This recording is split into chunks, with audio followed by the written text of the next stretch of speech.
नमस्कार दोस्तों, स्वागत है आप सभी का। होम साइंस के कुछ प्रश्नों को डिस्कस करेंगे जो कि आपके प्रीवियस ईयर में पूछा गया है। तो ये सभी प्रश्न अगर आप कोई भी एग्ज़ाम दे रहे हों और आपके सिलेबस में होम साइंस सब्जेक्ट को शामिल किया, आप लोग कमेंट करके ज़रूर बताइएगा कि कितने प्रश्न आपके आज की श्रृंखला से सही हुए हैं। टॉपिक है रंग, कलर नाम का टॉपिक है और इस टॉपिक से आपके 2 प्रश्न जो हैं यूपी टीजीटी पीजीटी में बनते ही बनते हैं। 2 प्रश्न बनना ही बनना है। तो देखते हैं प्रश्न जो है आपके UP TGT PGT GIC LT UGC NET इन सभी होम साइंस के सब्जेक्ट में पूछा गया प्रश्न है। तो देखेंगे पहला क्वेश्चन यहाँ पर है जो है, कौन सा प्राकृतिक रंग इनमें से नहीं है। ऑप्शन नंबर ए है नील, ऑप्शन नंबर बी है मेहंदी, ऑप्शन सी है हल्दी, ऑप्शन नंबर डी है सल्फर। तो ये आपका है क्वेश्चन नंबर 1। प्राकृतिक रंग के अंतर्गत कौन नहीं आता है। तो नील जो है प्राकृतिक रंग के अंतर्गत आते हैं, मेहंदी भी और हल्दी।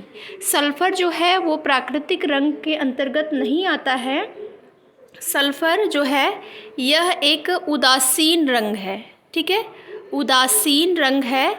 और इसको जो है उदासीन जो रंग होते हैं उनको संश्लेषित रंग के अंतर्गत रखा जाता है। जो संश्लेषित रंग होते हैं उसके अंतर्गत इसको रखा गया है। रंग जो हैं आप सभी को पता होगा 2 प्रकार के होते हैं, एक होता है प्राकृतिक रंग, एक होता है संश्लेषित रंग। तो सल्फर जो है वो संश्लेषित रंग के अंतर्गत आता है। और सल्फ़र रंग, सल्फ़र की उपस्थिति के कारण इसमें इसे जो है सल्फ़र रंग कहते हैं। पानी में ये जो होता है अघुलनशील होता है। सल्फ़र जो होता है रंग पानी में अघुलनशील होता है, इसलिए इसे घोलने के लिए क्षारीय जो प्रतिकर्मक होता है उसका प्रयोग किया जाता है, जिससे कि आसानी से ये कपड़ों पर ये रंग जो है चढ़ जाए। ये थोड़ा महंगा होता है सल्फ़र। तो यहाँ पर प्राकृतिक रंग कौन सा नहीं है, सल्फ़र जो है प्राकृतिक रंग के अंतर्गत नहीं बल्कि संश्लेषित रंग के अंतर्गत आता है। तो राइट आंसर हो जाएगा क्वेश्चन नंबर 1 का ऑप्शन नंबर डी। तो प्रश्नों की श्रृंखला पसंद आए तो वीडियो को लाइक शेयर, साथ ही साथ जो भी अभ्यर्थी चैनल पर नए हैं चैनल को सब्सक्राइब भी ज़रूर कर लें। इसी प्रकार से आपको daily practice set previous year question इस चैनल के माध्यम से सॉल्व कराए जाएंगे जब तक कि आपका एग्ज़ाम नहीं हो जाता है यूपी टीजीटी पीजीटी का। तो यूपी टीजीटी पीजीटी एग्ज़ाम के लिए अगर बात करें तो अभी तक कोई भी ऐसी कंफर्म अपडेट नहीं है कब तक आप लोगों की परीक्षा कराई जाएगी। उम्मीद है दिसंबर में ही परीक्षा कराई जाए, उससे पहले उम्मीद बहुत कम है। दिसंबर लास्ट तक आप लोगों की परीक्षा हो सकती है। तो अपनी तैयारी जो है आप लोग करते रहिए, प्रैक्टिस सेट और साथ ही साथ प्रीवियस ईयर के क्वेश्चन बहुत ज़्यादा इंपॉर्टेंट होते हैं, जो कि कभी कभी जो है सेम टू सेम प्रश्न आपके रिपीट भी हो जाते हैं। तो पहला प्रश्न right answer option number D. इसके बाद देखेंगे नेक्स्ट है आपका क्वेश्चन नंबर 2 और क्वेश्चन है, निम्नलिखित में से कौन सा रंग गौरवशाली, प्रभावशाली और संपन्न माना जाता है। इनमें से कौन सा ऐसा कलर है जो कि गौरवशाली, प्रभावशाली और संपन्नता का प्रतीक माना जाता है। ऑप्शन नंबर ए है नीला, ऑप्शन बी है बैंगनी, ऑप्शन सी है सफ़ेद, ऑप्शन नंबर डी है काला। तो यहाँ पर बैंगनी रंग जो होता है वो आपका ये बैंगनी रंग जो होता है वो गौरवशाली, प्रभावशालिता, संपन्नता का प्रतीक माना जाता है। इसके साथ ही साथ बैंगनी रंग को राजसी रंग भी कहते हैं, ठीक है, बैंगनी रंग को राजसी रंग भी कहते हैं इस कलर को। और ये कलर जो है वैभव, वीरता, ज्ञान, शान शौकत, श्रेष्ठता इन सभी का सूचक होता है बैंगनी रंग, ठीक है। तो राइट आंसर हो जाएगा ऑप्शन नंबर बी। इसके बाद देखेंगे नेक्स्ट है आपका क्वेश्चन नंबर 3। अवर्णक रंग योजना में किस रंग संयोजन का इस्तेमाल किया जाता है। ऑप्शन नंबर ए है विपरीत रंग, ऑप्शन बी है प्राथमिक रंग, ऑप्शन सी है गौड़ रंग, ऑप्शन डी है उदासीन रंगों का मूल्य रूपांतर। अवर्णक रंग योजना में किस रंग संयोजन का इस्तेमाल किया जाता है। तो अवर्णक जो रंग होता है उसमें सफ़ेद, काला, स्लेटी ये कलर जो है सम्मिलित होते हैं। सफ़ेद, काला और स्लेटी ये जो कलर है ये अवर्णक रंग योजना में सम्मिलित होते हैं। इन्हें उदासीन रंग भी कहा जाता है। अवर्णक रंग योजना को उदासीन रंग भी कहा जाता है। तो यहाँ पर राइट आंसर हो जाएगा अवर्णक रंग योजना में कौन से रंग संयोजन का इस्तेमाल किया जाता है? उदासीन रंगों का। उदासीन रंग में सफ़ेद, काला, स्लेटी ये 3 कलर आते हैं। Right answer option number D हो जाएगा क्वेश्चन नंबर 3 के लिए। इसके बाद देखेंगे नेक्स्ट है क्वेश्चन नंबर 4। संश्लिष्ट रंजक की खोज की थी। किसने खोज की थी? संश्लिष्ट रंजक की आपको बताना है। रंग 2 प्रकार के होते हैं, प्राकृतिक रंग और संश्लिष्ट रंग, या फिर इसी को संश्लेषित रंग भी कहते हैं। तो ये जो है इसकी खोज, जो संश्लेषित रंग है उसकी खोज किसने किया था? ऑप्शन नंबर ए हो जाएगा right answer, William Henry Perkin. इन्होंने जो है संश्लेषित रंगों की खोज इन्होंने ही की थी। कब की थी? तो 1856 में। ठीक है, 1856 में संश्लिष्ट रंजक की खोज विलियम हेनरी पार्किन जी के द्वारा की गई थी। राइट आंसर हो जाएगा ऑप्शन नंबर ए। तो प्रश्नों की श्रृंखला पसंद आए तो वीडियो को लाइक शेयर भी करते रहिएगा आप लोग। इसके बाद देखेंगे क्वेश्चन नंबर 5 है, निम्न में से कौन सा एक वैट रंजक है? वैट रंजक कौन सा है आपको बताना है। ऑप्शन नंबर ए है हल्दी, ऑप्शन बी है नमक, ऑप्शन सी है कोलतार, ऑप्शन नंबर डी है इंडिगो। वैट रंजक आपको यहाँ पर बताना है। तो संश्लेषित रंगों के अगर प्रकार बताएं, देखिए ये वैट रंजक जो है वो संश्लेषित रंगों के अंतर्गत आता है। ठीक है, संश्लेषित रंगों के अंतर्गत आता है। प्राकृतिक रंग जो प्रकृति से प्राप्त होते हैं, जैसे हल्दी, नमक, ये सभी जो हैं वो प्राकृतिक के अंतर्गत आएंगे। लेकिन संश्लेषित के अंतर्गत आता है वैट रंजक। तो यहाँ पर आपसे पूछ रहा है कौन सा वैट रंजक है। वैट रंजक में कौन कौन सा आता है? इंडिगो आता है, वैट रंजक में इंडिगो सोल आता है, एल्गो सोल आता है, सल्फर आता है, ये सभी जो हैं वैट रंजक में आते हैं। तो यहाँ पर राइट आंसर आपका हो जाएगा ऑप्शन नंबर डी, वैट रंजक जो है इसमें इंडिगो होगा। ऑप्शन नंबर क्वेश्चन नंबर 5 का right answer option number D हो जाएगा। इसके बाद देखेंगे नेक्स्ट है आपका क्वेश्चन नंबर 6, द्वितीयक रंग क्या है? द्वितीयक रंग क्या है आपको बताना है। ऑप्शन नंबर ए है प्राथमिक रंगों के मिश्रण से बनाए गए रंग, ऑप्शन बी है लाल एवं पीले के मिश्रण से बना रंग, ऑप्शन सी है नीला, काला, सफ़ेद के मिश्रण से बना रंग, ऑप्शन डी है उपयुक्त सभी। तो द्वितीयक रंग में कौन से रंग आते हैं? प्राथमिक रंगों के मिश्रण से जो रंग बनता है उसको कहते हैं द्वितीयक रंग। ठीक है, प्राकृतिक रंगों के मिश्रण से बनता है और प्राथमिक रंगों के मिश्रण से बनता है। और प्राथमिक रंगों में कौन कौन सा रंग आता है? तो लाल, पीला, हाँ, और लाल, पीला और नीला। ठीक है, लाल, पीला, नीला, ये जो 3 हैं ये प्राथमिक रंगों की श्रेणी में आते हैं। लाल, नीला, पीला प्राथमिक रंगों की श्रेणी में आते हैं। और प्राथमिक रंगों के मिश्रण से जो है द्वितीयक रंग बनता है। और द्वितीयक रंग कौन कौन से होते हैं तो इसको भी आप लोग यहीं पर जान लीजिए। द्वितीयक रंग में आपका आ जाता है बैगनी, हरा, नारंगी। ठीक है, बैगनी, हरा और नारंगी, ये जो है द्वितीयक रंग की श्रेणी में आता है। प्राथमिक रंग, द्वितीयक रंग से आपके एग्ज़ाम में प्रश्न बनने ही बनने हैं, तो आप ध्यान से देखते हुए चलिएगा। इसके बाद देखेंगे आपका नेक्स्ट है अगला क्वेश्चन, रंग की गर्माहट या ठंडक को जाना जाता है। रंग की गर्माहट और ठंडक को जाना जाता है, क्या कहते हैं? ऑप्शन नंबर ए है यू, ऑप्शन बी है रंग का मूल्य, ऑप्शन सी है रंग की तीव्रता, ऑप्शन डी है इनमें से कोई नहीं। तो रंग की गर्माहट या ठंडक को जो है यू के नाम से जाना जाता है। Option number A right answer हो जाएगा।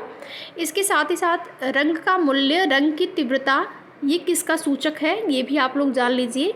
तो रंग की जो वैल्यू है, मूल्य जो है वो रंग के हल्कापन और गाढ़ापन का सूचक है। हल्कापन और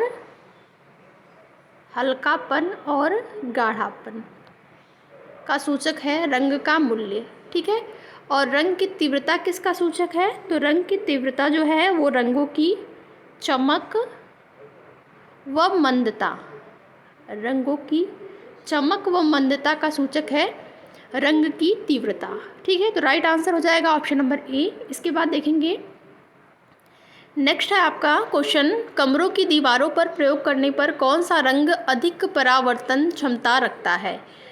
कमरों की दीवारों पर प्रयोग करने पर कौन सा रंग अधिक परावर्तन क्षमता रखता है? तो ये यहाँ पर राइट आंसर आपका हो जाएगा, अधिक परावर्तन क्षमता कौन सा रंग रखता है जब कमरों की दीवारों पर जिस रंग का प्रयोग किया जाए तो वो रंग होता है पीला। ठीक है, येलो कलर होता है, तो राइट आंसर हो जाएगा ऑप्शन नंबर सी। इसके बाद देखेंगे नेक्स्ट है आपका क्वेश्चन नंबर, निम्नलिखित गर्म रंग होते हैं, कौन सा रंग जो है गर्म रंगों की श्रेणी में किसको रखा गया है? तो ऑप्शन नंबर ए है पीला नारंगी, ऑप्शन बी है नीला हरा, ऑप्शन सी है स्लेटी सफ़ेदी, ऑप्शन डी है बैगनी लाल। तो यहाँ पर जो आपका गर्म रंगों की श्रेणी में जिन रंगों को रखा गया है वे रंग होते हैं पीला नारंगी, इनको गर्म रंगों की श्रेणी में रखा गया है। नीला हरा जो होता है ये ठंडे रंग होते हैं। स्लेटी सफ़ेद जो होता है ये जो है आपका होता है उदासीन रंग। ठीक है, बैगनी आपने देखा एक क्वेश्चन में, बैगनी जो होता है रंग वो होता है शौर्य का प्रतीक, वीरता का प्रतीक, प्रभावशालिता का प्रतीक, ये सभी जो होते हैं वो बैगनी रंग इसके प्रतीक होते हैं। लाल रंग जो होता है शुभता का प्रतीक होता है, खुशी का प्रतीक होता है। तो इस प्रकार से अलग अलग रंगों की अलग अलग विशेषताएं हैं, अलग अलग उनका प्रतीक है, कौन सा प्रतीक होता है। तो यहाँ पर गर्म रंग की बात अगर करें तो पीला और नारंगी इस श्रेणी में आता है। Right answer option number A हो जाएगा। इसके बाद देखेंगे अगला है आपका क्वेश्चन नंबर ये 10 है। ठीक है, ये आपका क्वेश्चन नंबर 10 है। आप लोग नंबरिंग करते हुए चलिएगा प्रश्नों की और कमेंट करके ज़रूर बताइएगा कि आपके कितने प्रश्न सही हो रहे हैं। प्राथमिक रंग है, कौन कौन सा रंग प्राथमिक रंगों की श्रेणी में आता है? तो आपका लाल, नीला और पीला, ये रंग जो हैं वो प्राथमिक रंग की श्रेणी में आते हैं। और वहीं पर अगर द्वितीयक रंग की बात करें, मैंने आप लोगों को एक पिछले क्वेश्चन में बताया भी है द्वितीयक रंगों की श्रेणी में कौन कौन सा रंग आता है। तो द्वितीयक रंग की श्रेणी में आपका आता है बैगनी हरा नारंगी। ठीक है, बैगनी हरा नारंगी, ये जो रंग है ये आपके आते हैं द्वितीयक रंग की श्रेणी में। ठीक है, राइट आंसर हो जाएगा प्राथमिक रंग लाल, नीला, पीला। इसके बाद देखेंगे नेक्स्ट है क्वेश्चन नंबर 11, क्या है निम्नलिखित रंग योजना में रंग चार्ट पर एक दूसरे से सटे रंगों का उपयोग किया जाता है? ऑप्शन नंबर ए है कॉम्प्लीमेंट्री रंग योजना, ऑप्शन बी है ट्रायड रंग योजना, ऑप्शन सी है मोनोक्रोमैटिक रंग योजना, ऑप्शन डी है एनालोगस रंग योजना। तो रंग योजना में रंग चार्ट पर एक दूसरे से सटे रंगों का उपयोग जो है किस रंग योजना में किया जाता है? ये जो है एनालोगस रंग योजना में किया जाता है। ठीक है, एनालोगस रंग योजना में। तो राइट आंसर हो जाएगा option number D, question number 11 का। इसके बाद देखेंगे नेक्स्ट है आपका क्वेश्चन नंबर 12, खाके के सिद्धांत में यह सम्मिलित नहीं है। खाके के सिद्धांत में क्या सम्मिलित नहीं है आपको बताना है। खाका मतलब क्या यहाँ पर हो जाएगा? खाका मतलब आपका होता है डिज़ाइन। ठीक है, खाका मतलब होता है डिज़ाइन। तो डिज़ाइन के सिद्धांत में क्या क्या सम्मिलित होता है आपको बताना है। नहीं, प्रश्न में पूछ रहा है क्या सम्मिलित नहीं होता है, यानी कि 3 जो हैं वो सम्मिलित हैं, एक नहीं है। जो नहीं है वही आपका राइट आंसर हो जाएगा। रंग, प्रसारण, लय, संतुलन। तो जो डिज़ाइन का सिद्धांत होता है उसमें प्रसारण भी सम्मिलित होता है, लय भी, संतुलन भी। रंग उसमें नहीं आता है, तो राइट आंसर हो जाएगा option number A. Question number 12 का right answer option number A हो जाएगा। इसके बाद देखेंगे क्वेश्चन नंबर आपका हो गया 13। प्रश्नों की श्रृंखला पसंद आए तो प्रश्न को लाइक शेयर करते हुए चलिएगा। प्रांग वर्ण चक्र में जो 3 वर्ण आपस में एक समान दूरी पर रहते हैं उसे क्या कहते हैं? प्रांग वर्ण चक्र में आपसे पूछ रहा है जो 3 वर्ण आपस में एक समान दूरी पर होते हैं उसको क्या कहा जाता है? तो उसको कहते हैं त्रिक। ऑप्शन नंबर जो डी है आपका राइट आंसर हो जाएगा। एक समान दूरी पर होते हैं 3 रंग, उसको त्रिक कहा जाता है। ठीक है, क्वेश्चन नंबर 13 का right answer option number D हो जाएगा। इसके बाद देखेंगे आपका क्वेश्चन नंबर ये 14 है, रंग का नाम कहलाता है। रंग का नाम क्या कहलाता है? ऑप्शन नंबर ए है यू, ऑप्शन बी है तीव्रता, ऑप्शन सी है मूल्य, ऑप्शन डी है उपरोक्त में से कोई नहीं। तो रंग का नाम कहलाता है यू। ऑप्शन नंबर ए जो है इस प्रश्न के लिए हो जाएगा आपका राइट आंसर। ठीक है, यू कहलाता है। इसके बाद देखेंगे ह्यू यानी कि रंग को ही ह्यू कहते हैं। होम साइंस की भाषा में अगर बात करें, रंग को ही ह्यू कहते हैं। जैसे हम ऐसे सामान्य बोलचाल की भाषा में कहते हैं ना, लाल रंग का कपड़ा, तो वहाँ पर लाल रंग न कह के लाल ह्यू का कपड़ा कहेंगे। इस प्रकार से होम साइंस की लैंग्वेज में यहाँ पर आप लाल ह्यू कपड़ा या फिर पीला ह्यू का कपड़ा, इस प्रकार से इसमें बोलते हैं। राइट आंसर हो जाएगा ऑप्शन नंबर ए। इसके बाद देखेंगे नेक्स्ट है आपका क्वेश्चन नंबर 15। इनमें से कौन सा निष्प्रभावी रंग नहीं है? ऑप्शन ए है सफ़ेद, ऑप्शन बी है हल्का भूरा, ऑप्शन सी है काला, ऑप्शन डी है हल्का नीला। तो इनमें देखिए निष्प्रभावी यानी कि उदासीन की बात हो रही है, ठीक है। निष्प्रभावी यानी कि उदासीन रंग कौन सा होता है? तो सफ़ेद, काला, हल्का भूरा, ये जो है निष्प्रभावी रंग की श्रेणी में आते हैं। कौन सा नहीं आता है? हल्का नीला नहीं आता है। तो यही आपका राइट आंसर हो जाएगा, हल्का नीला। क्वेश्चन नंबर 15 का right answer option number D हो जाएगा। इसके बाद देखेंगे नेक्स्ट है आपका क्वेश्चन नंबर, तो ये है आपका क्वेश्चन नंबर 16। और क्या है, निम्नलिखित में से कौन सी तटस्थ रंग है? कौन सा तटस्थ रंग है आपको बताना है? काला, लाल, हरा, सफ़ेद। इसके बाद कूट दिया गया है, आपको बताना है तटस्थ रंग कौन से हैं। तो लाल और काला और सफ़ेद जो है ये आपका तटस्थ रंग है, यानी कि उदासीन रंग की श्रेणी में आता है। इसी को तटस्थ रंग भी कहते हैं, उदासीन रंग भी कहते हैं। तो लाल, काला जो है आपका वो तटस्थ रंग की श्रेणी में आता है। ऑप्शन नंबर जो डी है इस प्रश्न के लिए हो जाएगा राइट आंसर, ठीक है। इसके बाद देखेंगे नेक्स्ट है आपका क्वेश्चन नंबर 17। मज़ा, फैशन और चटक रंग के वस्त्र पसंद से जुड़े हैं। उत्कृष्टता, यौवन, खुशी, उदासी। तो मज़ा, फैशन, चटक रंग के वस्त्र जो हैं किस पसंद से जुड़े हुए हैं आपको बताना है। तो यहाँ पर राइट आंसर आपका हो जाएगा खुशी। ये जो रंग है वो खुशी के प्रतीक हैं। ऑप्शन नंबर सी जो है राइट आंसर हो जाएगा क्वेश्चन नंबर 17 के लिए। इसके बाद देखेंगे नेक्स्ट है क्वेश्चन नंबर 18। वर्ण, गहराई और मान की 3 भिन्न बीमाएँ हैं।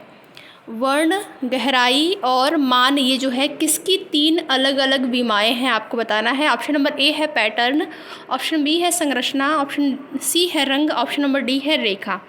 तो ये जो है वर्ण, गहराई और मान, ये रंग की 3 भिन्न बीमाएँ हैं। राइट आंसर क्या हो जाएगा? Option number C, question number 18 का, ठीक है। तो प्रश्न, अगर आपको प्रश्नों की श्रृंखला पसंद आए तो वीडियो को लाइक शेयर भी कर दीजिएगा। इसी प्रकार से डेली प्रैक्टिस सेट आपको इस चैनल के माध्यम से मिलते रहेंगे। इसके बाद देखेंगे क्वेश्चन नंबर 19 है, रंग का नाम दर्शाता है। प्रकाश, वर्ण, मान, गहराई। रंग का नाम दर्शाता है, तो यहाँ पर राइट आंसर हो जाएगा वर्ण। वर्ण जो है वो रंग का नाम दर्शाता है, ठीक है। वर्ण को रंग भी कहते हैं, तो वर्ण रंग का नाम दर्शाता है। ऑप्शन नंबर बी जो है इस प्रश्न के लिए हो जाएगा राइट आंसर। इसके बाद देखेंगे नेक्स्ट और आज की श्रृंखला का लास्ट क्वेश्चन क्या है। तो ये आपका क्वेश्चन नंबर 20 है, ठीक है। क्वेश्चन नंबर क्या है? पूरक रंग वे रंग होते हैं जो रंग चक्र में एक दूसरे के बगल में पाए जाते हैं। ऑप्शन बी है एक तिकोने विन्यास में पाए जाते हैं, ऑप्शन सी है एकांतर स्थानों पर पाए जाते हैं, ऑप्शन डी है एक दूसरे के सामने पाए जाते हैं। तो पूरक रंग वे रंग होते हैं जो एक दूसरे के जो है सामने पाए जाते हैं, ठीक है। एक दूसरे के सामने जो रंग पाए जाते हैं उसको कहते हैं जो है पूरक रंग, ठीक है। तो राइट आंसर हो जाएगा ऑप्शन नंबर डी। तो ये रही आज की प्रश्नों की श्रृंखला। अगर पसंद आए तो वीडियो लाइक शेयर, साथ ही साथ जो भी अभ्यर्थी चैनल पर नए हैं चैनल को सब्सक्राइब भी कर दीजिएगा आप लोग। वीडियो में लास्ट तक बने रहने के लिए आप लोगों का बहुत बहुत धन्यवाद।